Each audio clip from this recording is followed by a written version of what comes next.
Governance for SOEs or state-owned enterprises is a very complicated and very different sort of matter. And I have to say, I didn't see that on the agenda of most of the governments of the region recently.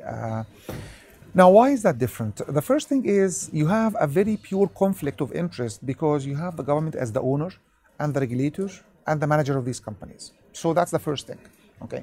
Now, the second thing is, based on the international best practice, originally the private sector should be the key force in the economy. And the government should be supporting and giving the infrastructure and the legal framework and also sort of support to make, the private sector successful. Now, what happens is this.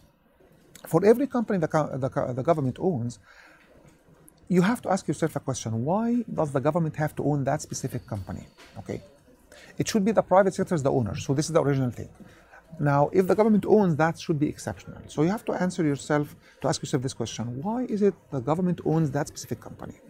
And then secondly, how is my ownership as government for this company affecting the private sector in the same industry? Because in many cases, you have what we call it crowding out effect. Now, if you are a government-owned company, you are operating in retail, for example, or in mining or whatever. Now, by default, if you go for the bank for funding, you get the funding you want. By default, you get contracts because you are owned by the government. It's very easy for you to deal with the government because you are government already, okay?